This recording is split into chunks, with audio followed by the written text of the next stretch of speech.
Salut à tous les amis, bienvenue dans ce nouveau vlog. Alors, oula, j'ai les cheveux qui partent un peu en bataille. Ouais, je sais, on va me le dire encore dans les commentaires, il est grand temps que j'aille voir le coupe-tif. C'est vrai, t'as raison. Alors là, je suis vraiment spécialement enjoué, t'as dû le remarquer, un petit peu plus que d'habitude. Hein. Ça me fait toujours plaisir de vous montrer ce que je fais, mais là, je bosse sur une machine qui est pour moi tellement mythique que... Bah, tu vois, le smile là, j'arrive pas à me l'enlever quoi. Voilà, allez, je te fais pas attendre plus longtemps, je te montre ça tout de suite. Alors, si je commence en te montrant que ça, est-ce que tu vas deviner ou pas? Je te laisse patienter, je te montre un deuxième indice qui est juste là, marqué 31K. Alors là, déjà, là, les aficionados vont comprendre. Et maintenant, je te montre la machine au complet. Et ouais, les gars, une superbe Yamaha 350 RDLC. C'est la première fois de ma vie que je bosse dessus. J'ai déjà travaillé sur ce type de moteur qui était sur le Banshee. Hein. J'avais fait une petite série de vidéos là-dessus. Mais sur la moto, qui utilise le même moteur dans les grandes lignes, en tout cas, à quelques détails près, c'est la première fois. Et je suis vraiment super content parce qu'en plus, celle-ci, elle est plutôt bien équipée. Alors, on va faire un petit peu le tour de tout ça. Hein. Le client, Théo, il roule avec en VMA. Donc, le VMA, c'est un championnat de moto ancienne. Et là, la machine commence à être un petit peu équipée, hein, tu vois, pour faire un petit peu le tour de tout ça. Donc là, le moteur a été fraîchement refait, hein, tout est neuf dessus. Je viens de finir le montage de l'allumage HPI. Elle est arrivée avec déjà les deux lignes. Alors, je vais te parler un petit peu de tout ça parce que là, toutes les pièces, que ce soit ligne, culasse et je crois qu'il y a quelques petites choses en interne, je pourrais pas te dire, parce que là le client a dû s'absenter 5 minutes. Tout provient de chez AEB Développement. Tu peux les trouver sur internet, hein. J'en profite pour leur faire un petit coup de pub au passage parce que Anthony, un des patrons d'AEB, qui est vraiment très sympa, il fait partie de ces gens qui se donnent pour le monde du deux temps et de ces machines-là en l'occurrence, hein, que ce soit le 350 RDLC, le TDR aussi, TZR, toutes ces machines-là, hein, le moteur YAM, il l'aime beaucoup. Et ils bossent vraiment pour développer de la pièce. Et là, je peux te dire que normalement, ça fonctionne. Alors, je dis bien normalement parce que j'ai encore rien essayé, donc on va quand même pas vendre la peau de l'ours avant de l'avoir tué. Mais que ce soit ligne d'échappement, tu vois, culasse 100% taille et masse, hein, avec des plots interchangeables dedans, etc. Ça sort de chez lui aussi. Alors bon, on va pas vraiment trop bien voir, hein, j'en suis désolé parce que là, forcément, tout est monté sur la moto. Les carburateurs également, ça vient de chez lui, hein, donc on a deux carburateurs de 32 mm, un type PWK. Les pipes d'admission, je veux pas te dire de bêtises, je crois que c'est lui qui les fabrique aussi d'ailleurs. On a deux V-Force 4 dessus. Les cylindres 350, hein, donc, qui eux ont été réalisés, j'ai plus le diamètre exact, hein, mais ce que je peux te dire c'est que la cylindrée totale, elle est de 380 cm3. Et puis voilà, hein, on a également un Villebrequin, si je dis pas de bêtises, avec une course un petit peu plus longue. J'ai plus le détail exact en tête, je te le redirai tout à l'heure quand le client va arriver. Donc là, moi, ça a été le montage donc, de l'allumage dessus, parce que le client était un petit peu frileux par rapport à ça, il savait pas trop le faire. Avec donc montage du boîtier, boîtier CDI, bobine d'allumage, etc. Et puis donc faire la première mise en route de la machine. Donc là, bah voilà, hein, ça a été chose totalement faite. C'est tellement envoûtant ce type de brel. Tu vas voir quand je vais te la mettre en route, le son est magique. Le bicylindre de temps calé à 180 degrés, franchement pour moi, je crois que ça fait partie des plus beaux, des plus belles sonorités qu'on puisse avoir en deux temps. Avec le V4. Ah, le V4 aussi, un vrai V4 qui chante, hein, c'est vraiment, vraiment quelque chose. Allez, je te fais pas attendre plus longtemps, je te mets la machine en route tout de suite, et je fais profiter tes oreilles.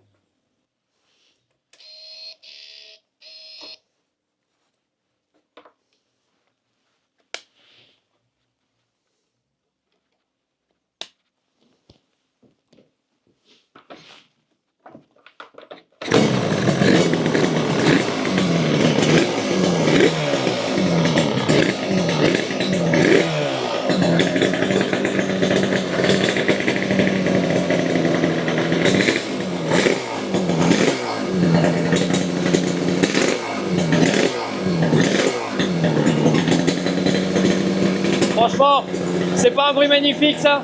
C'est incroyable.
Bon, maintenant, il y a un peu de taf, que ce soit en réglage carbu, en réglage allumage, etc. hein. Donc, on va la mettre directement sur le banc d'essai pour voir un petit peu ce que ça nous dit.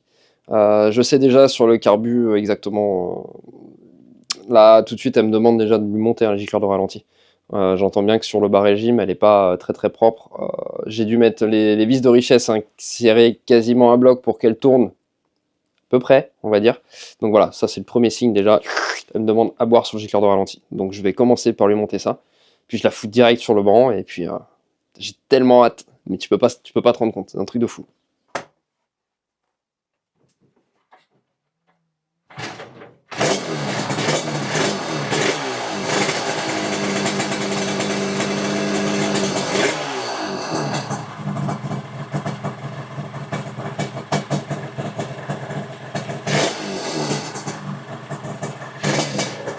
Et en boîte de vitesse normale.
Bon, premier tir effectué. Malheureusement, je sais pas si tu l'as entendu, on a l'embrayage qui patine sévèrement. Je sais pas si on va pouvoir faire quelque chose ou pas. Là, pour le coup, je suis assez sceptique. En tout cas, c'est incroyable déjà ce que ça sort. Hein. Tu vois, là, je suis à 54 chevaux au rouleau. Alors, petite précision, deux petites précisions. Déjà, si tu débarques sur la chaîne via une recherche sur cette moto-là, par pur plaisir ou quoi, je t'invite à t'abonner, ça fait toujours plaisir. Hein. Ça me fait remonter un peu dans les stats de YouTube, ça me permet de donner plus de visibilité. Et surtout, ça me permet de vous proposer de plus en plus de contenu, j'espère, assez sympa. Donc, je compte sur toi de petits pouces bleus, un petit commentaire si ça te fait plaisir, et puis surtout de t'abonner. Bref. Donc, j'allais dire, si tu viens de débarquer sur cette chaîne, hein, moi, ma façon de travailler à moi, je le dis tout le temps, je travaille au rouleau parce que c'est ce que j'ai de plus comparable en fait sur mon banc. Alors, c'est très spécifique à mon logiciel. Pour donner une puissance qui va être un peu plus parlante, hein, on est à 61,7 à la roue et 67,5 au vilebrequin. Alors tout ça, ça reste à prendre avec beaucoup de pincettes, hein, parce qu'on a l'embrayage qui patine, on commence seulement à travailler sur la machine, et mon petit doigt me dit qu'il y a de la marge pour le coup. Alors je sais pas, on doit réfléchir, voir si on arrive à trouver une solution là, adéquate ou pas, j'en ai aucune idée. Bon, là déjà je pars sur un changement de gicleur. J'avais déjà mis du gros, mais je pense qu'elle en demande encore un peu, donc je vais lui en redonner un petit peu plus. Ouais.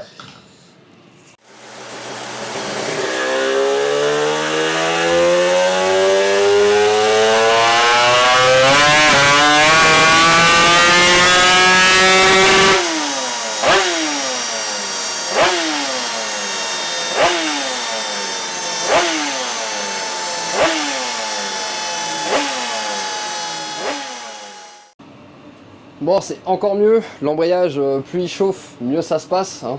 Là, je suis monté à 58 chevaux tout rond au rouleau. Mais je sens qu'elle a encore soif. Hein. Arrivée en haut, elle pète assez facilement. Là, j'avais des gicleurs de 150 dedans. Je vais carrément lui en mettre 10 points de plus. Je vais monter à 160 en direct. Je refais un tir avant de faire quoi d'autre un commodif. De toute façon, il faut prioriser la carbe. Une fois que la carbe est faite, ensuite, on peut aviser sur d'autres choses.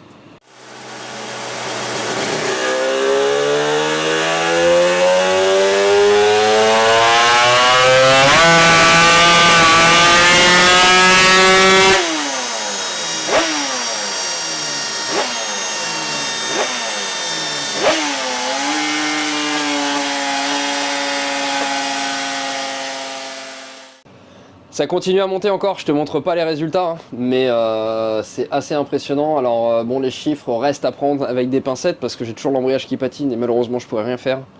Il va nous falloir de la pièce en fait hein, pour pouvoir résoudre ce problème et là on n'a rien pour y faire, donc voilà. Là je suis en gicleur principal de 160 hein, et j'arrive à 60 chevaux au rouleau, c'est incroyable. Ça nous fait à la roue, ça nous fait du 69 chevaux. Chiffre qui me plaît bien ça. Et ça nous fait du 75 chevaux Villebrequin, c'est affolant. Bon, je pense qu'on n'est pas trop mal en gicleur, mais je voudrais bien la sécuriser un peu plus quand même. Je vais essayer de mettre 164. Si je vois qu'on perd pas de puissance, je vais rester là-dessus. Là, les bougies sont un petit peu noires quand même. Donc voilà, je lui passe 164 et ensuite je passe sur l'allumage. Hein. Je vais tester d'aller lui remettre un petit poil d'avance et j'ai une deuxième courbe d'allumage ici à tester via le boîtier CDI HPI qui est dessus. Donc on essaye.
Alors voilà où j'en suis pour le moment, courbe blanche, 60,6 chevaux au rouleau, 43,5 Nm de couple.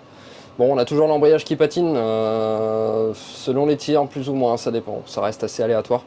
C'est vrai que ça nous complique hein, le travail, mais bon, ça permet déjà de dégrossir un petit peu, et puis au moins, voilà, le client est quand même pas venu pour rien.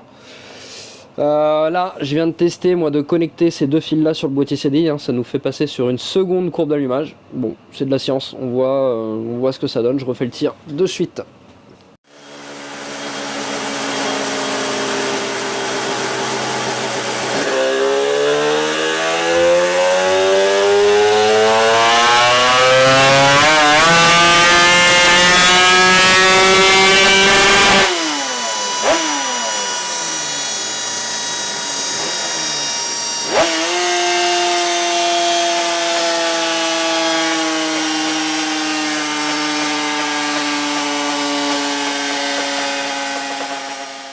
Bon, je te montre juste la différence hein, en direct. Donc j'avais la courbe blanche. Quand j'ai connecté les deux fils, j'ai fait la jaune hein, et quand je les ai renlevés, donc je suis revenu techniquement comme sur la blanche, hein, mais j'ai sorti la orange. Hein. Pourquoi? Parce que l'embrayage commence vraiment à chauffer. Il patine un petit peu moins quand même, donc ça m'a permis de revenir dessus. Et bon, voilà, clairement, de toute façon, il n'y a pas photo hein, entre les deux courbes là. On voit bien que c'était ce qu'on m'avait dit déjà. Hein, Anthony de chez eBay nous avait prévenu. Quand les fils étaient connectés, hein, ça correspondait à une courbe qui était un peu plus axée sur la vitesse. Et effectivement, on voit que ça va chercher un petit peu plus loin. Quand ils sont pas connectés, on est un peu plus sur l'accélération. Hein, et effectivement, on est un petit peu au-dessus partout dès le bas régime hein, pour revenir à la fin là. Maintenant, je vais essayer d'aller lui mettre un petit soupçon. Oh, j'ai une tête moi. Je vais essayer d'aller lui mettre un petit soupçon d'avance en plus parce que c'est vrai que le moteur est quand même bien rond en haut. Et je pense que ça devrait l'accepter quand même. Alors, à voir si ça passe avec l'embrayage qui patine, ça, bon, je sais pas. Bon, tu vois, l'avantage hein, avec ce type d'allumage, c'est que c'est vraiment facile d'aller remettre un petit peu d'avance. Alors moi, ce que j'aime bien faire, tu vois, je me suis fait un petit repère de ce que j'avais à la base avant de commencer, comme ça, voilà. Et j'ai remis un petit soupçon d'avance, hein, voilà, on y va de façon empirique, et puis je vais tout de suite voir ce qui se passe, si ça lui plaît ou pas. Alors bon, dans ces choses-là, faut toujours faire attention, hein, je te déconseille de faire ça toi-même sur route. Bah oui, attends. Bah ça peut être dangereux parce que tu... En fait, si tu vas un petit peu trop loin, tu vas pas forcément t'en rendre compte, ça va marcher presque à peu près pareil. Mais la différence entre un truc qui va casser ou pas, tu la verras pas forcément. Ouais, c'est là où ça devient dangereux.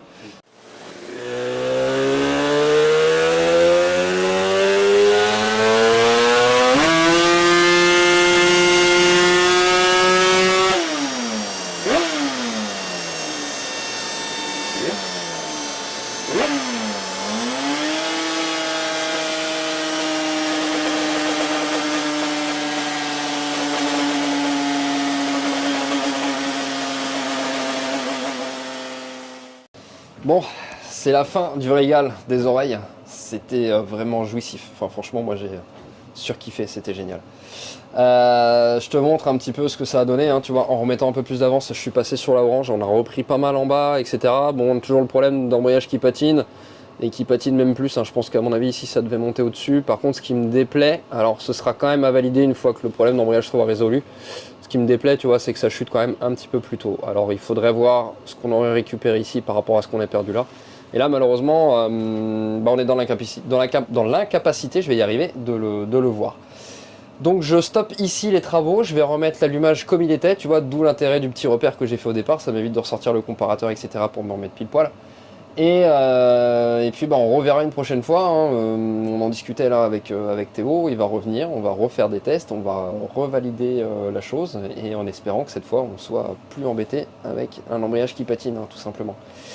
D'autres petites choses à voir, pour moi je trouve que le moteur chauffe un peu trop, donc le radiateur n'est pas assez conséquent. Alors pourtant il est grand, hein. Si je te montre ça, tu vois... Il y a quand même de la surface, mais par contre, en épaisseur, tu vois, c'est quand même assez fin, je trouve. Donc là, il va falloir trouver une autre solution aussi, parce que en deux temps, ça n'aime pas chauffer, hein, quoi qu'il arrive. Même si c'est des vieux deux temps, etc., je suis d'accord. On est sur des cylindres avec des chemises en fonte, en plus dessus, a priori, qui me disait Théo. Mais là, dès que j'ai fini mon tir, en fait, je peux même pas laisser la main sur le moteur, parce que je me brûle réellement. Donc je pense qu'il faudrait lui faire perdre au moins une bonne quinzaine de degrés pour être tranquille. Bon, en tout cas, je sais que la Théo n'est pas à côté de moi, il est en train de sortir des trucs de son camion pour re-rentrer la moto, donc je voulais juste te dire ça à travers la vidéo. Merci à toi de m'avoir confié cette machine, parce que ça fait partie pour moi des machines de rêve sur lesquelles je rêvais de travailler, donc vraiment, merci, c'était super cool. Et puis hâte de voir la suite. En attendant, je vous remercie tous de m'avoir suivi. J'espère que cette symphonie vous aura ravi les oreilles. Moi en tout cas c'était génial. N'oubliez pas, likez, partagez, abonnez-vous. Ciao ciao.